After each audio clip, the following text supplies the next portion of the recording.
Well, welcome. My name is Brad Koerner. I'm the venture manager for Luminous Patterns.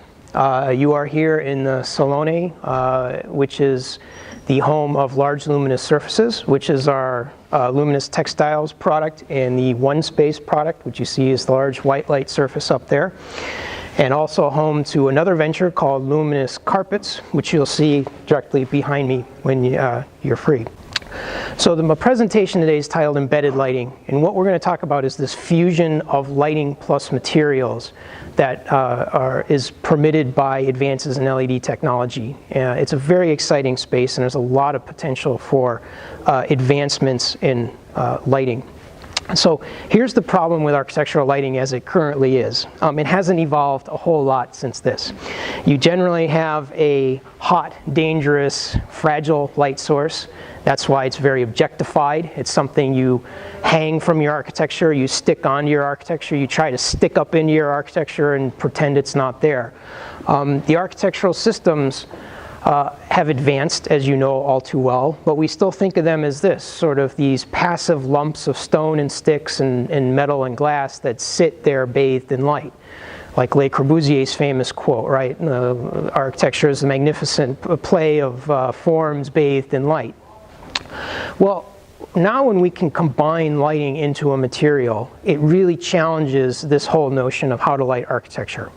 And the question that we're all asking at Philips is, what are we going to do with that? What will our customers want to do with that? How will we be able to advance the paradigm of architectural lighting as we know it? All right, so we can't keep doing this forever and ever. I mean, we've already reached technical feats with LEDs. We've gone to lifetimes that are previously unimaginable with quality that's better than anything you can imagine. We lit the whole Rijksmuseum with LED. So we want to know what's next. And we ask, why are our lighting systems constrained to fixtures?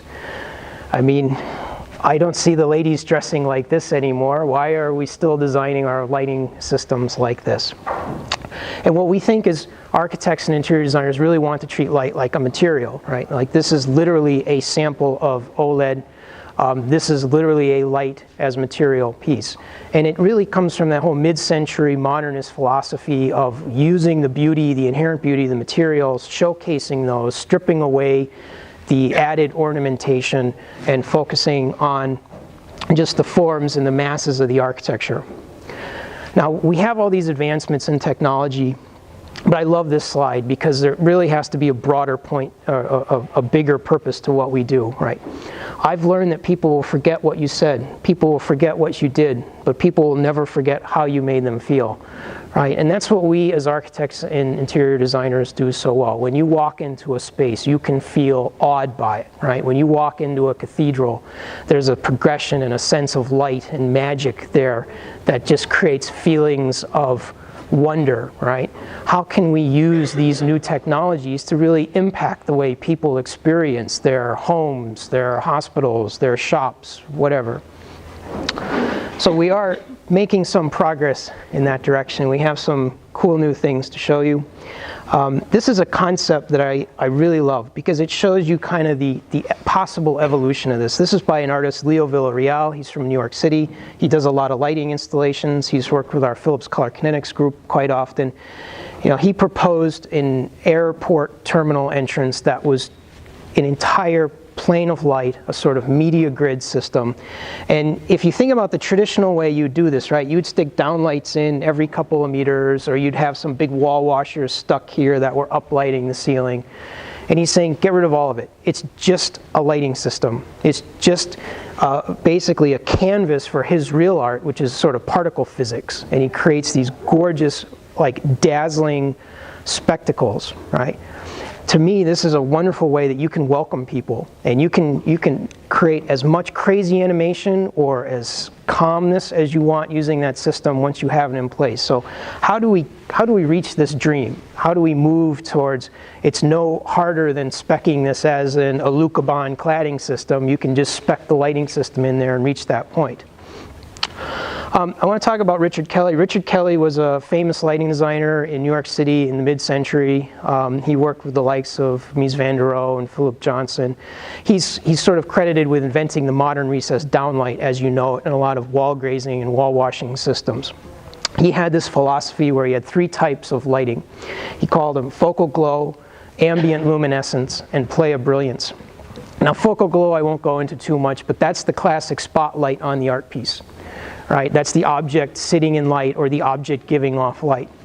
But with ambient luminescence and play of brilliance, we can really look at embedded lighting through a new and unique lens. So let's focus first on ambient luminescence. Now, in 1959, when he was working with Mies van der Rohe, this is the Seagram's building in Manhattan. The entire lobby at the ground floor was supposed to be a lantern that would draw you in from the street. So he was lighting as this, beautiful, I guess, travertine marble. Right? Money, no object back then. And he invented this whole solution of sticking the old Edison-style bulbs up in the ceiling with special optics that graze that surface, right? So classic sort of minimalist modernism. You highlight the form, you highlight the beauty of the material. The lighting is just magic. It's just there. He also did something very cool up in the offices where they created these luminous ceilings. Right? They basically built a light box, fluorescent fixtures above that, but the end was just this pure plane of light. Around that same time, SOM also did this, the Manufacturers Trust building, also in Manhattan, where all of those ceiling surfaces are all glowing. And this actually still exists. This has been renovated just recently into a retail store. And you can see we offer some great solutions. One space, you see hanging up there. We've created a technology that lets you create this perfect homogeneous plane of light in very wide widths for basically as long as you can possibly imagine. We've also created, it's a textile-based product, so no longer are you constrained to thinking of lighting as glass or plastic lenses. Suddenly, lighting can be, is it a wood surface? Is it a fabric surface? Is it a stone surface? What's the future going to hold? How are you going to embed lighting onto the material so that when you feel it with your hand and you actually touch it, it has these properties that you want to envelop you with. Now, Richard Kelly never had to deal with media control systems. His lighting basically turned on and it turned off. But with LEDs, we can do anything you want, any color, any resolution of display, any sort of quality of the pixels. So for example, in this, we're enveloped in light. It's a soft room. These panels are acoustically absorbing, so it's a very quiet room, and it's a blue tone that was selected. You can imagine there's some subtle, slow animation on this. But what if you suddenly turn this to be like fiery red lighting, right? And you had a lot of animation. It would totally change the character of the room. Physically, nothing has changed, but the perception of the space has changed tremendously. For example, this, we can go into these very large-scale applications now where the entire, room is impacted by this screen. So then it really becomes a very unique opportunity for you to say, what element of, how am I going to use the element of time, right? How are we going to script this space to behave in a way that really echoes the other goals of our space? Play of brilliance. So if we look at this reduction of decoration and we look at the sort of classic office space problem where anything that was glary, that impacted your CRT screen, that distracted you from your work was a negative thing. Sorry. It led to these sorts of spaces where you wanted uniform lighting, you wanted no glare, you wanted no shadows, you wanted just this smothering quality of light, as I call it. And it creates a space that no one wants to be. Right? So you've engineered the lighting so perfectly, so homogeneous, so uniform, so unchanging that it's just an unpleasant, terrible place to be. And why is that? Well, again, turn to Richard Kelly. He had this notion of play of brilliance. Play of brilliance is Times Square at night. It is the 18th century ballroom of crystal chandeliers and many candle flames. It is sunlight on a fountain or a rippling brook. It is the rose window of a cathedral. Play of brilliance excites the optic nerves and in turn stimulates the body and spirit, quickens the appetite, awakens curiosity, sharpens the wit. And these are all qualities I think are missing from what you would think of as the typical modern office space.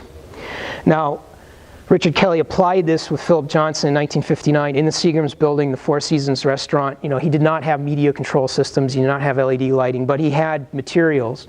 And he used this beautiful brass and bronze woven thread and these rods of metal hanging down.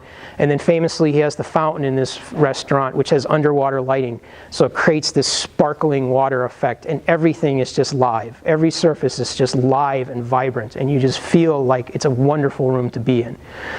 It's survived since 1959, and it's now even a landmark, the interiors of this building. Eero Saarinen, the MIT Kresge Chapel, you know, you have this beautiful ray of sunlight coming down, and that sunlight's reflected off these little teeny tiny thin metal flaps that just vibrate ever so subtly, that give you this sense of motion if the air is stirred up just slightly. You have the Rainbow Church with this magnificent glass enclosure. And my point here is that don't be scared of brilliance. Don't be scared of using shadow and using light and using highlights and using a dynamic range. This is a room where when you're picking up your brand new Aston Martin, you go into a totally dark room, you have to let your eyes adjust, and then suddenly this OLED sculpture above magically comes alive and it slowly reveals the sculpture of the car in front of you. So this is a room that's entirely illuminated by brilliance. It's not illuminated by 60 by 60 troffers with 500 lux minimum evenly throughout and, you know, spotlighting on the car. It's a magnificent way to receive your new car. Now, from a design point of view, there's 4 characteristics I think you can really explore here. You have the light effect. What actually is the light source? What does it look like? You have the composition of those light sources. How many are you going to use? You have the material that surrounds it or that actually consists of the light source, and you have the animation. So when we look at the light effect, here's an example from Luminous Patterns. This is a 3 centimeter diameter light node. Now what we wanted to do here is take the beauty of candlelight and see how we could use that, right? People love the golden warmth, the brilliance, the sparkle you get off the glass around the candle. We know people love using this for hospitality applications like restaurants. They would love to use it in hotel rooms, but you can't because it's fire. So we appropriated that and we said, well, how can we apply that into an architectural material? So we can add these points of light. They consume almost no energy. It's 60 watts for the entire wall that you see there. And then we can animate it. It's all digitally controlled. So we have that golden, beautiful golden light. We can create little ripples like wind blowing across votive candles. We can animate it as subtly as you want or as dynamic as you want. We can do lines of light. What if we want to do linear lines of motion? You know, maybe you want to do a athletic shop and you want to imply speed, or some sort of retail shop.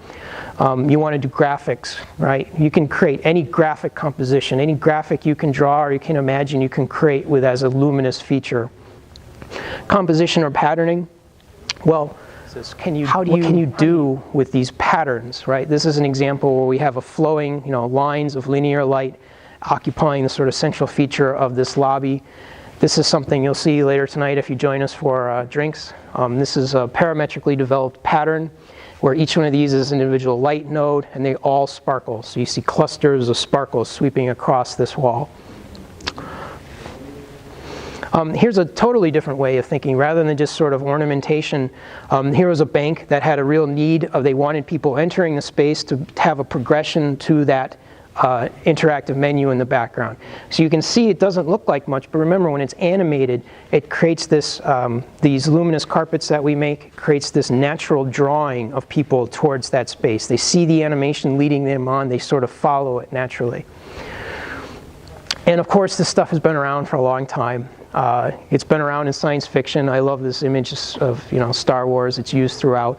And this is 1968, right? 2001, Space Odyssey. There's been gorgeous examples of this. It's just been so hard to do classically, right? You have to figure out the lighting kit. You have to mock it up. You have to spec it. Then who installs it? There's probably competition between trades. So a lot of the things we're doing at Philips is we're trying to turn that into a single system that's easy to install, easy to spec, easy to design.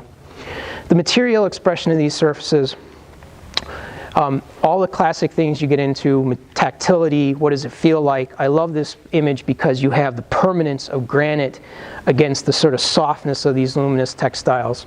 And you can imagine there's like these sort of blue cloud effects just slowly animating the space, just adding that little bit of life and presence within the space. I mean, and you feel it with your hands. It is a textile. It is a glowing textile. Luminous carpets. Now, if you look at this, this could just be like lighter colored carpet, but it's animated. It has a sense of dynamic motion to it. It can convey information. So suddenly you can have the flooring actually alive. With luminous patterns, we can do graphics. You can suddenly make little like bends of the surface and light can come out of it. Like as I mentioned with luminous carpets, it's once you have animation, suddenly it takes a whole life on itself. And it's a magical effect. You can use it in any sorts of ways. Why would you use animation in a retail shop? Well, to attract people into it. Why would you use animation or dynamic lighting in a hospitality environment? You want to create a sense of romance. You want to create a sense of sort of calmness. Why would you use it in a healthcare environment? Well, maybe it's to create a sense of tranquility or distraction for worried patients as they're waiting. I wanted to show just a little bit on the future. This is a fantastic project that was done now 2 years ago with Philips Color Kinetics. So Color Kinetics sells a lot of sort of raw products, like this is a string of lights. Electroland is a multimedia installation firm in Los Angeles. Go look at their website, because what's so great about this project is they documented the entire construction project. What they're using is parametric design. They're using Rhino with Grasshopper to completely develop the structure. They've then taken the string of lights that we sold them from Philips and they've panelized it, and each of these panels are laser cut to size, hand mounted. You can see they even use parametric design to figure out the leader cables, because the wiring on this is an enormous challenge, and you can see this is the end result behind the scenes. So this is all like current technology. And it's all possible. It's a real science project to do this. It's really, you got to really work hard for this. But what you're going to see the technology doing is basically making a lot of this stuff go away. Right? This is going to become more and more a natural material that's just embedded. The power supplies are going to shrink. The wiring is going to be printed on directly into these materials. So you wind up with solutions more like luminous textiles, where you can have a plane of light that's a complete media system that you just bolt into place. But it does make for a fantastic project. It really is something special. Another thing that we're very interested in is this progression of architecture towards building information management and also parametric design. We're trying to see how we can use these two technologies to really inform the lighting systems, right? The leading architects are really doing some amazing new projects. And as I like to point out, the Guggenheim Bilbao is already 18 years old. I mean, that's ancient technology at this point. So how can lighting integrate with your workflow? How can we, when you're developing the beautiful centerpiece, atrium, lobby space that has all these customized panels that are CNC fabricated, how will the lighting systems integrate into that? So we've been using Rhino and Grasshopper. And the best thing about this for me is that the kids coming out of school from the architecture schools know this stuff like flawlessly. They're all being trained on this. To them, it's a second nature, sitting down and drawing a box in AutoCAD. It's that simple to them. So I've been really experimenting. How can we use these patterns? How can we develop these custom pieces of software? We're trying to figure out how we can embellish architecture without resorting to classical ornamentation. Right? What are going to be the next trends for really reinvigorating this sort of modernist spirit where it's the beauty of the material? And here we have the chance of combining light and graphic and material to create these gorgeous forms. So what you'll see here is we have Philips One Space, Luminous Textiles, and we have the two ventures, Luminous Patterns and Luminous Carpets. We're all on the market. We are all in various stages of developing our product lines, but we're really interested in your input. As you can see, we're very experimental groups. We're really trying to see what the future holds and to work with you and to gather your ideas and also to stimulate you, to give you new tools to work on and see what you do with those. I do want to invite you. Tonight there's the Boral at the end of the day. That will be over in the Philips Design Building where Luminous Patterns is hosting that. That's why you don't see our products here. But hopefully you can come join us, have some drinks at the end of the day.